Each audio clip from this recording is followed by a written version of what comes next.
good evening, and good night, my friends, whichever part of the world you might be. We tend to make efforts to focus and to draw attention to the Guyanese diaspora, wherever they might be. We know, as a rule, that Guyanese are scattered all over the world. Many have accomplished great things, and many are also working to ensure a better life for themselves wherever they might be. We wish them well, but we also would like you to take some time off to listen and to pay attention to what is said on these Straight Talk programs. Only last weekend, I met with a gentleman who came in from the United Kingdom, who surprised me by telling me that he enjoyed listening to these programs precisely because it brings him up to date, among other programs, with what is happening in Guyana.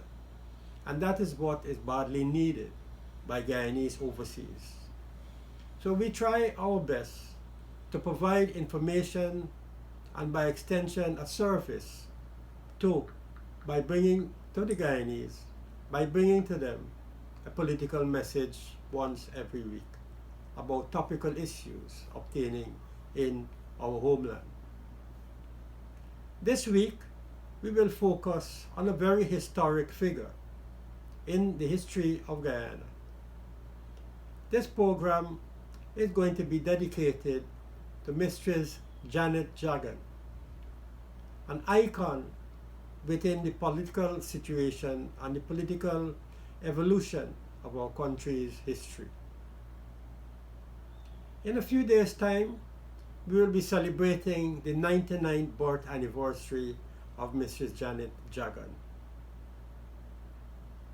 Only recently, many people in many parts of Guyana have been holding small events to commemorate this event. But the question is, why speak of the dead after so many years? It is just 10 years now that Mrs. Janet Jagan has passed away. And 10 years is not a very long time when we want to reflect on someone's history such as hers. Mrs. Jagan came to Guyana in the year 1943. She lost her American citizenship because she contested in the 1947 elections that was held in the then British Guyana. So we want to reflect on Mrs. Jagan's contribution to the struggle for free and fair elections and democracy in Guyana. As always, when we speak about historic figures, we need to put it in a context, in today's context. And we need to show the relevance of speaking about that particular individual. So context and relevance is extremely important when speaking about a person who played a historic role in the struggle for Guyana's independence, for its freedom, for democracy, and for an improvement in the livelihoods of the Guyanese people. And this is where Mrs. Jagan comes in. Mrs. Jagan, as you know, was the wife of Chedi Jagan, the father of Guyana's independence. But I'd like to make it very clear. Wife has nothing to do with what she became. Being the wife of Chedi Jagan was one thing that is personal and familiar.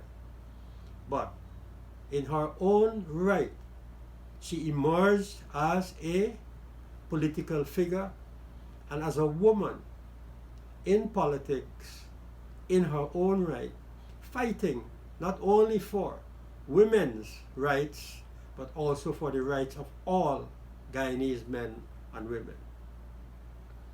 Now let us focus on her contribution to the struggle for free and fair elections in Guyana.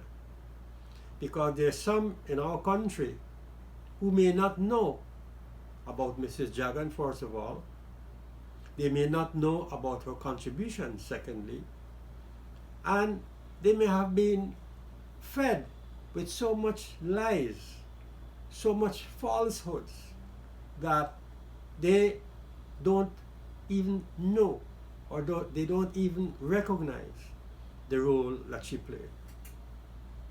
I will not speak about the elections in which Mrs. Jagan participated in and fought in the various constituencies that obtained at the time of our electoral system, which was then called first past the post, as exists in the rest of the CARICOM countries. Guyana is the only country within CARICOM that has what is called a hybrid electoral system. That is to say, a combination of first past the post and the other electoral arrangements that have been put in place.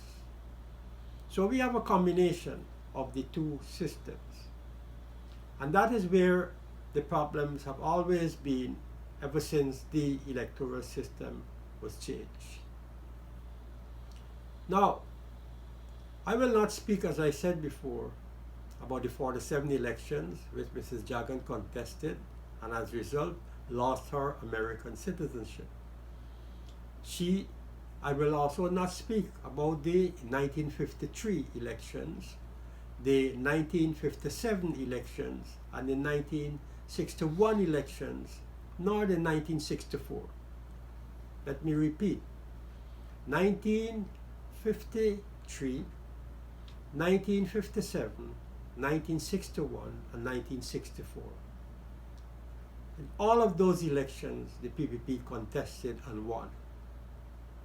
And it is precisely because of that track record that you will hear people say that so long as a free and fair elections are held in Guyana, the People's Progressive Party is bound to win.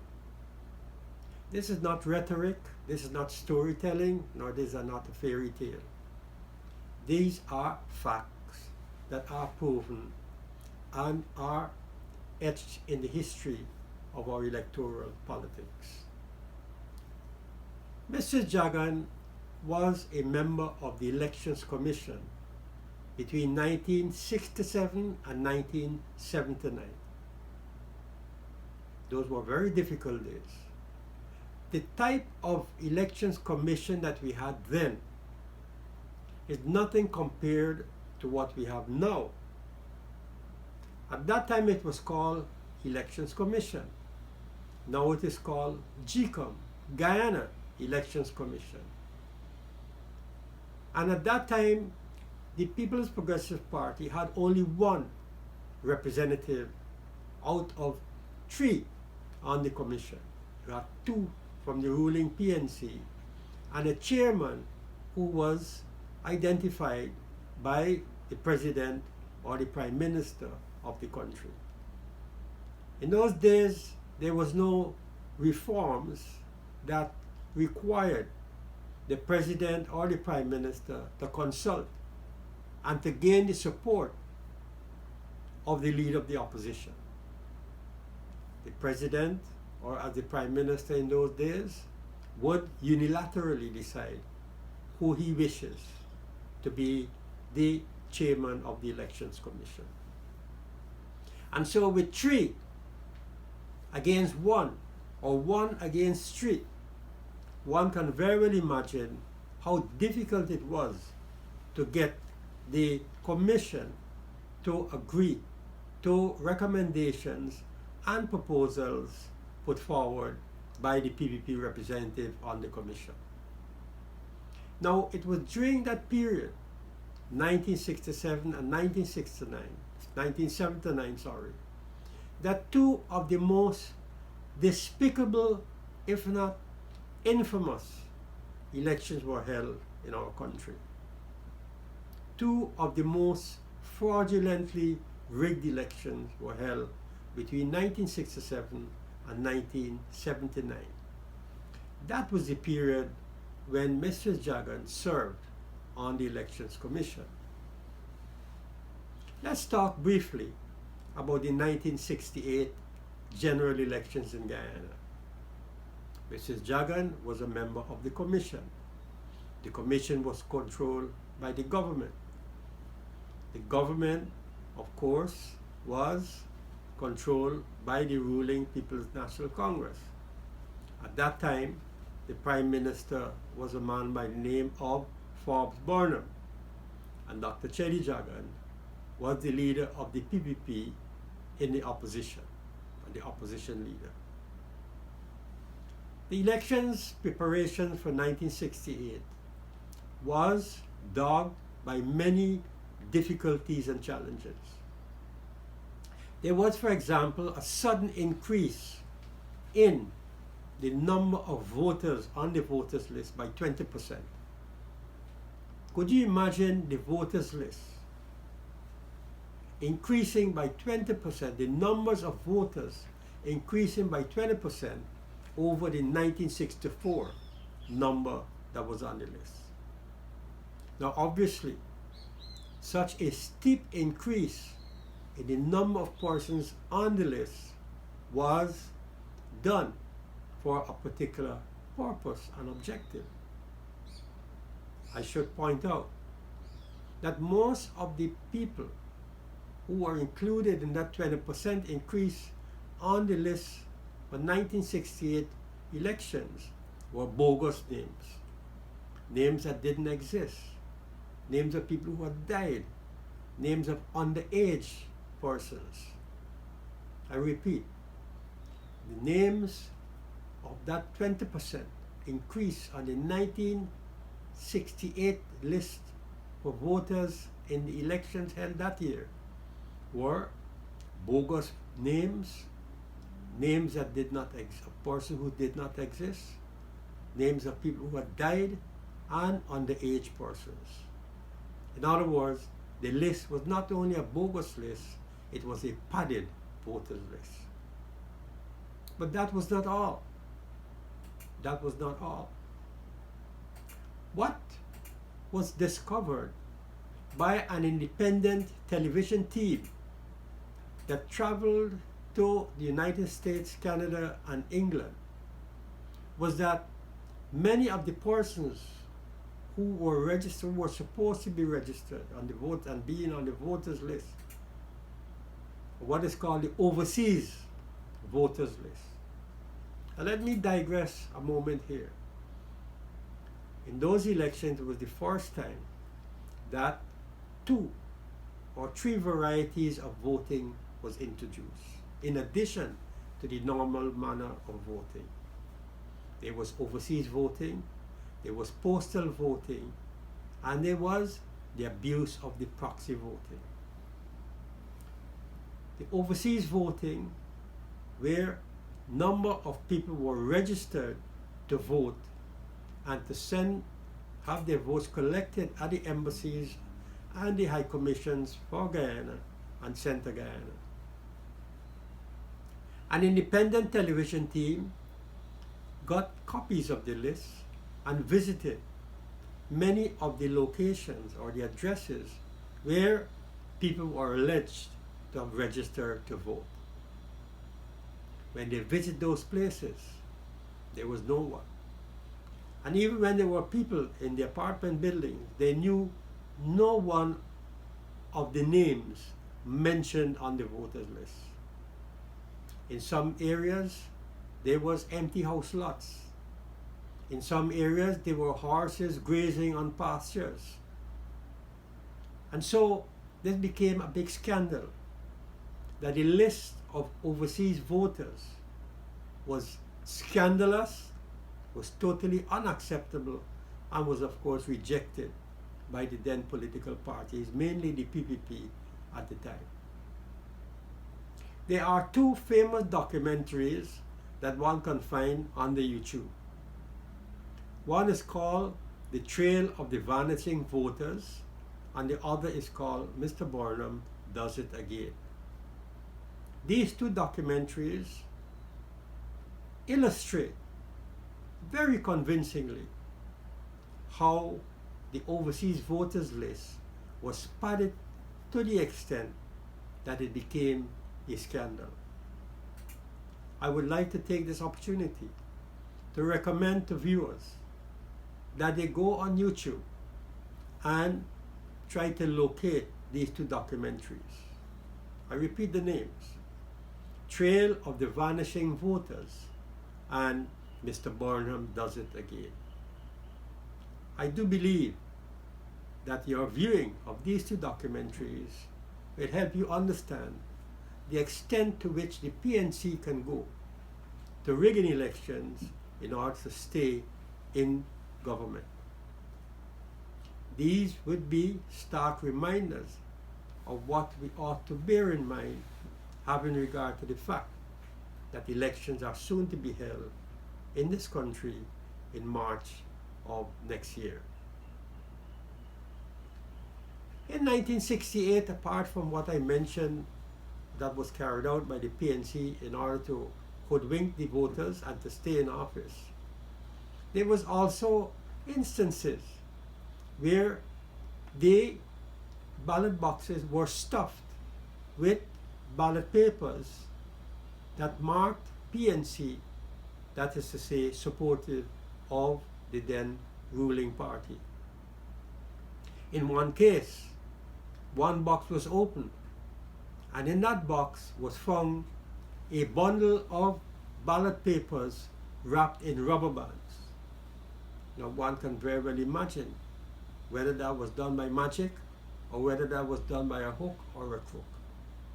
How could a bundle of more than 50 ballot papers enter in a ballot box which has a narrow slot only to accommodate one ballot paper at a time?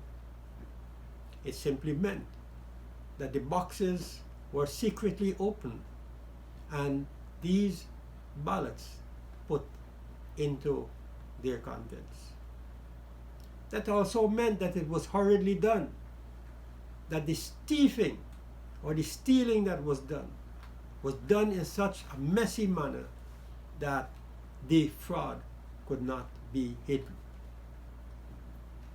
Ballot boxes that were stolen were found floating in the Pomeroon River by persons who live in the vicinity. When those boxes were opened, there were no ballot papers in them. And so it meant that boxes were switched. In other words, boxes containing votes, the majority of votes for the PNC, were secured, that were changed, and the boxes that had votes that were not supportive of the PNC was thrown away into the river, only to be found floating by residents who live in the Pomeroon area. That was the kind of blatant way in which elections were rigged in 1968. And my friends, we need to bear this in mind, because you know, there's a saying that history have a way of repeating itself. Or, as some others would say, those who forget the past are condemned to repeat it. Now, Mistress Jagan was in the Elections Commission for those elections, and she fought tooth and nail to ensure that all this skullduggery that was contemplated by the PNC in order to rig those elections were thwarted and was prevented. But with electoral machinery in the hands of the government as it is now, it was almost difficult or impossible to prevent the rigging. Now, it is true we could not, she could not prevent the rigging, but she could at least expose it. And exposing rigging to the nation and to the world at large is what brought the PNC regime and government into disrepute. There was no way that they could explain such a fraudulent perpetration of elections in the face of total rejection on the part of the international community and the Guyanese people. And so Mrs. Jagan, as a member of GCOM, working of course with her political party, the PPP, did a fantastic job exposing the extent of the rigging that took place in the 1968 elections.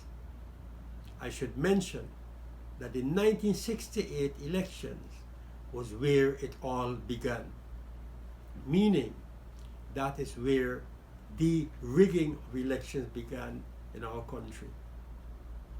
There might have been rigging before in local government elections, and there was rigging before in the local government election that was held before the 68 elections. But this particular election in 68 was the most blatant, the most barefaced, and the beginning of what was to come insofar as rigged elections in Guyana is concerned. Now, we move to the subsequent elections that were held in 1973, 5 years after 1968. In 1973, Mr. Jagan continued on the Elections Commission. She was the sole representative of the party on the commission. Nothing had changed insofar as the composition of the commission was concerned. Nothing had changed insofar as the control by the PNC of the commission was concerned. And the situation in the country continued to be dominated by a dictatorship led by one Forbes Burnham. In other words, what I'm saying, the situation in Guyana had not improved in any way whatsoever. It was going down and down economically, socially, and of course, politically. The 1973 elections was also historic, in this sense, that for the first time in Guyana's history, in elections, the military, the Guyana Defense Force,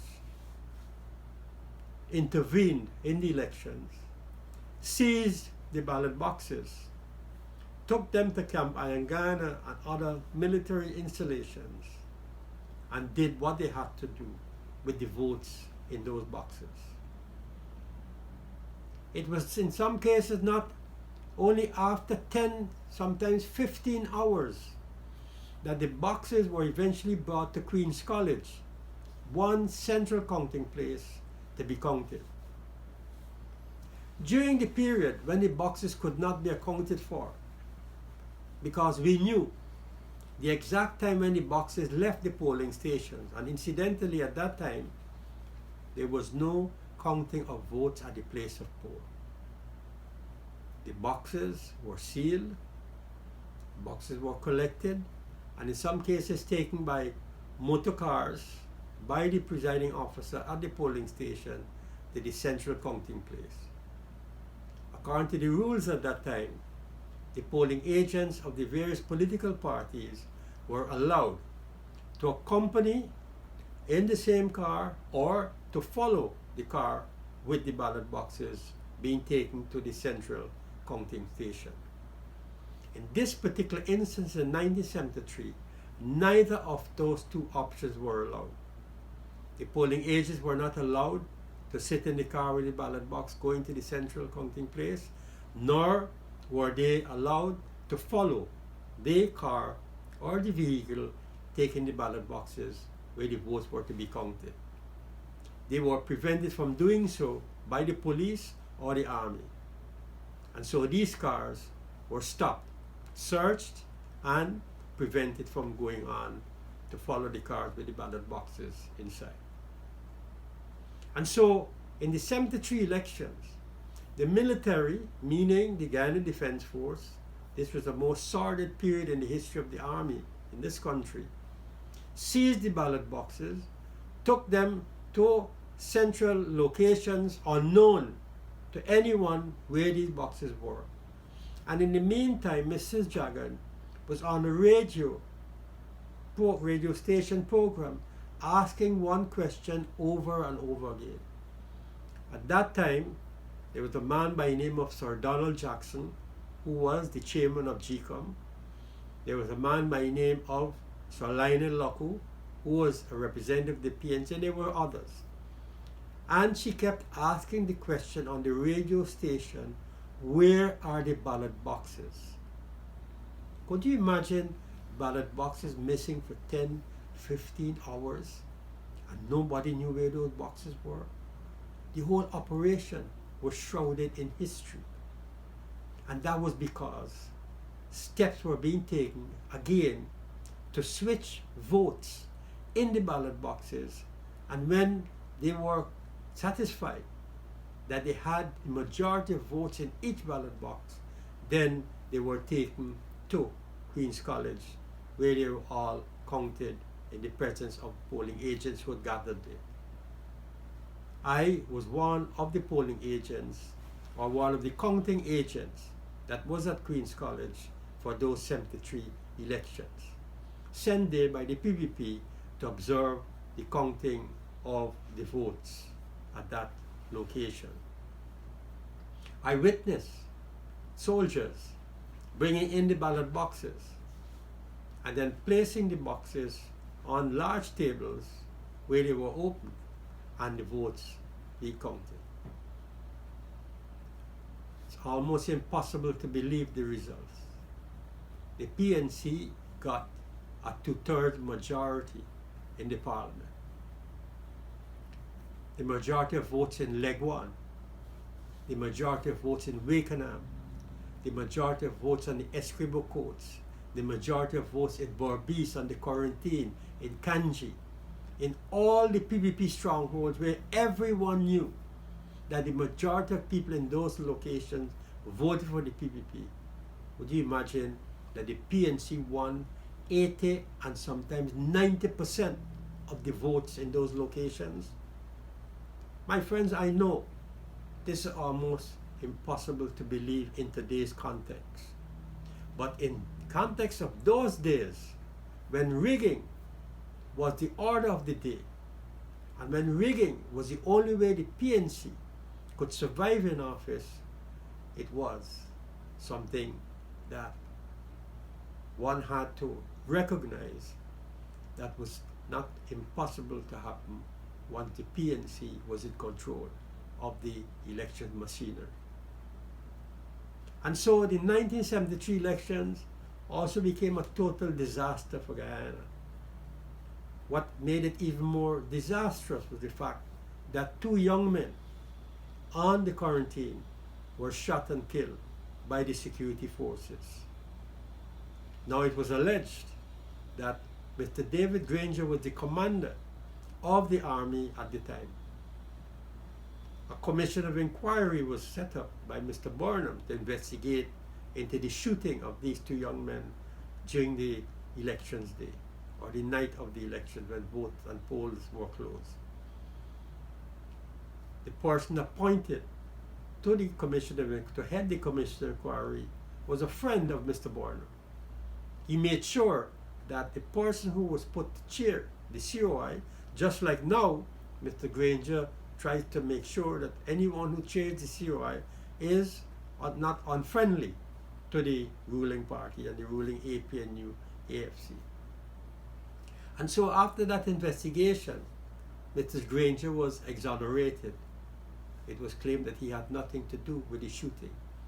But the fact of the matter is that it was the GDF and the security forces that were involved in the seizure of the boxes, the intervention in the elections for the first time in our country's history. Everyone who is alive today and recall the tension that our country went through in the 73 elections would not wish our country to go through those days once again. Now, what happened after those elections was that the PNC, as I said, got a 2/3 majority in the parliament. In other words, total control of the National Assembly. They could do as they wish Parliament became a rubber stamp, and the People's Progressive Party had a very small number of seats in the National Assembly.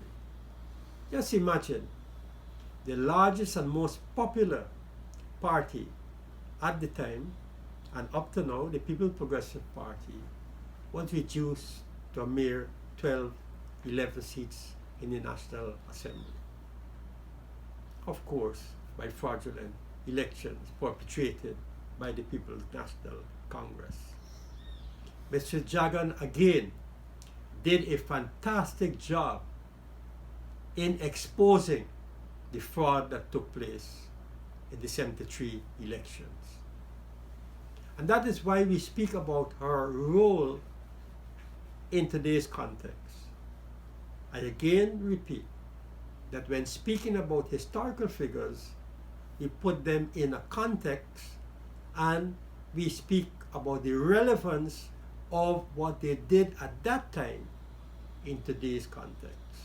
So context and relevance is extremely important, having regard to the contribution that they made to the struggle for free and fair elections and the struggle in which we are presently engaged in, once again, for free and fair elections in our country. After the 73 fiasco with the military involvement in elections, 78 came for elections to be held again. But what happened? Mr. Burnham began discussions on the question of a new constitution.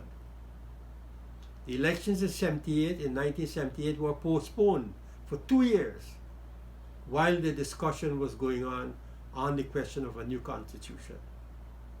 And instead of elections being held in 1978, they were held 2 years after, in 1980. That is, after a vote was taken in 1978, a referendum was held. In other words, instead of elections being held, general elections being held, a referendum was held in 1978 to approve the new constitution. The opposition at the time boycotted that referendum. Thousands of voters stayed away from voting at that referendum. And once again, the PNC was exposed. In 78, Mrs. Jagan continued at GCOM, and she once again exposed the fraud that took place in the 78 referendum, which gave the majority again to the PNC and postponed the elections until 1980. Elections were held in 1980. Rigging again took place in the 1980 elections under Mr. Burnham. And so the rigging of elections, which began in 1968, continued from 68 to 73, from 1973 to 1980, and so it continues. In other words, what conclusion can we draw? The only conclusion we can draw was that unless the PNC rigs elections, that is the only way they can stay in office. The greatest fear and the greatest threat to the People's National Congress, whether they call APNU, AFC or coalition or caretaker government, the greatest threat or fear that they have is the holding of a free and fair elections. And as many people say, that is one of the reasons why they held on, notwithstanding the passage of a no confidence vote in the National Assembly, in an effort to drag out their stay in office until 2020, which they have done. So the elections that were supposed to be held in 1978 was not held, and in its place a referendum for a new constitution was held. Elections were held in 1980, and in those 1980 elections, rigging once again took place. But I'd like to draw to you a very significant factor that makes the 1980 elections relevant in today's context. You know, they have a saying,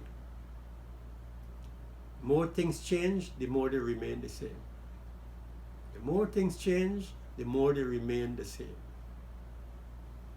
This week, I noticed, coming out of the discussions on the Guyana Elections Commission, now called Jagan, mention is being made about the deletion of names from the voters list because of a number of about 20,000 ID cards that have not been uplifted.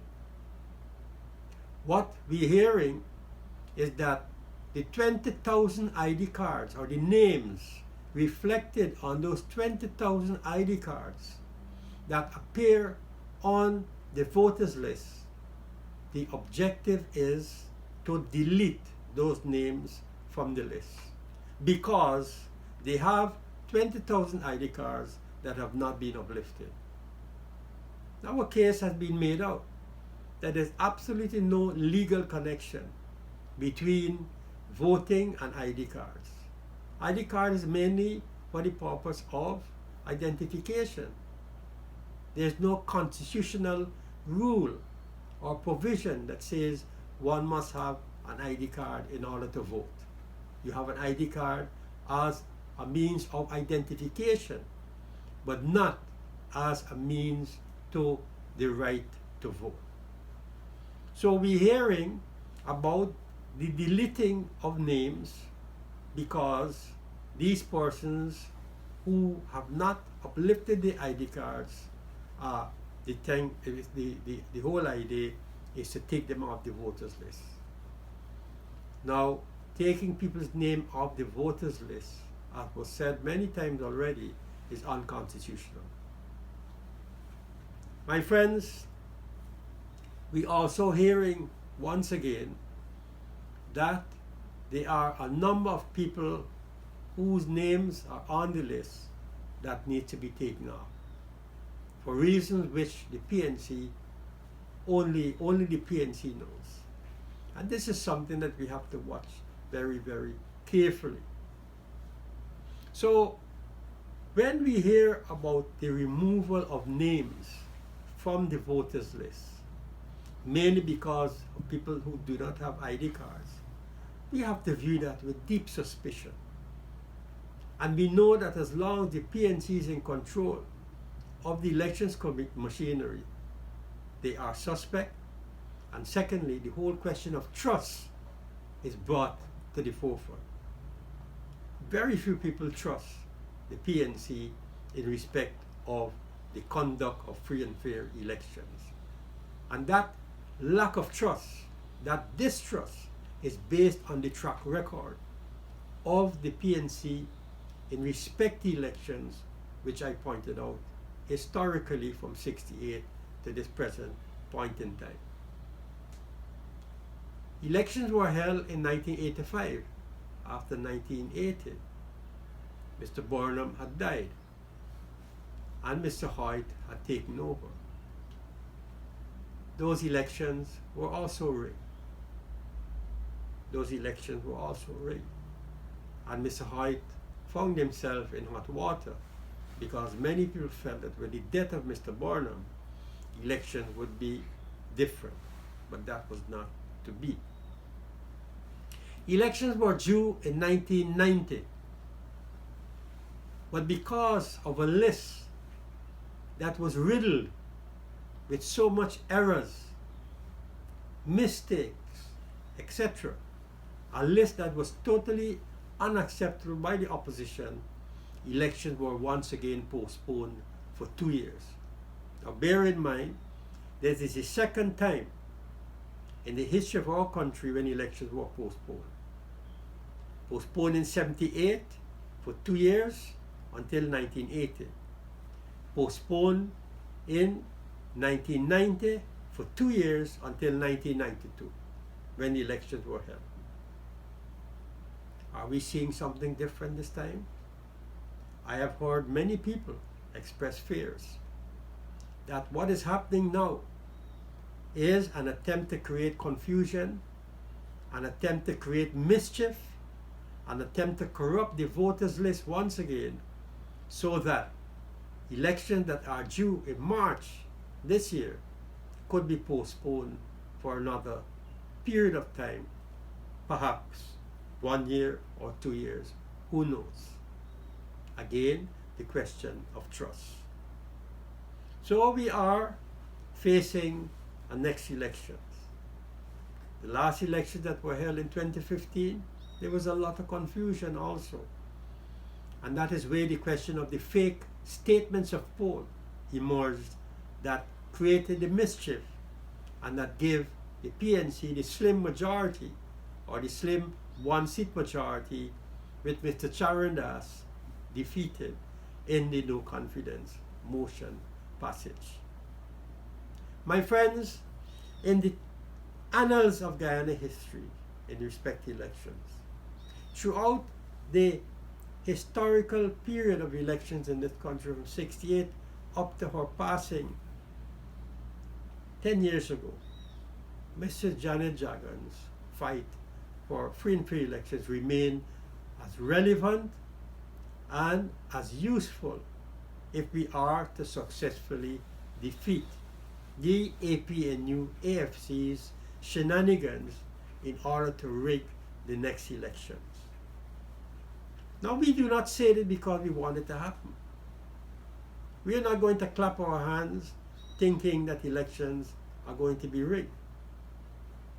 We have to fight. We have to fight with all our might. We have to be as alert as we can. We have to be as vigilant as we can. We have to watch them like hawks in order to see and in order to ensure that the electoral process is not compromised, that the electoral process is above board, and that in the final analysis, all the parties that will be contesting elections, not only the APNU AFC, but all the political parties that are contesting the next elections in this country are satisfied that the conditions for elections that are free from fear, that elections that are free and fair, that those conditions are acceptable to them. And that is the fight that we ought to wage. Right now as we speak, I do not and have not heard any of the political parties against free and fair elections. And ironically, even the ruling party, even the APNU AFC is talking about free and fair elections. But let us not be fooled.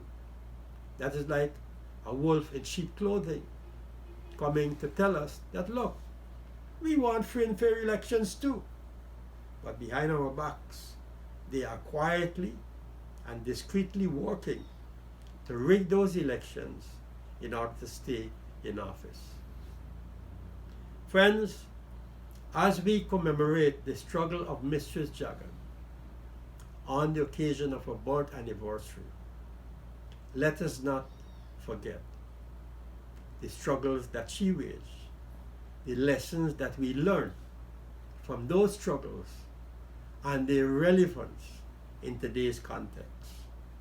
It is unfortunate that having fought for free and fair elections and having won free and fair elections in 1992, that we are back to square one.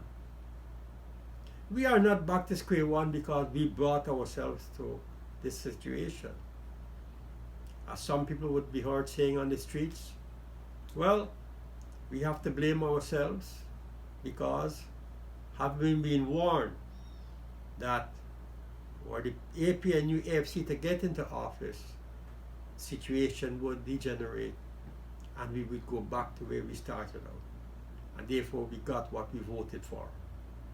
Well, this is no time for weeping and gnashing of teeth. This is no time for wringing our hands and saying we regretted it. All of that may very well be so, but that is water under the bridge. We need to dust our clothes off and move on. We need to take up the cudgels and take up the fight. The fight now is for a restoration of democracy. The fight now is for free and fair elections. And the fight now is to ensure that the people, the electorate, irrespective of which political party they support, irrespective of which race or ethnicity they belong to, irrespective of the programs and the manifestos that they support, that they must be able to vote freely and fairly at the upcoming elections.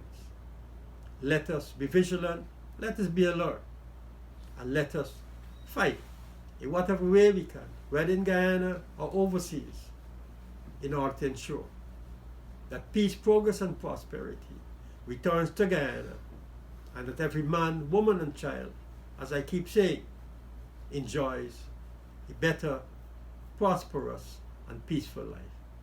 Thank you for listening, and let us return once again to the dialogue straight up. Thank you and goodbye.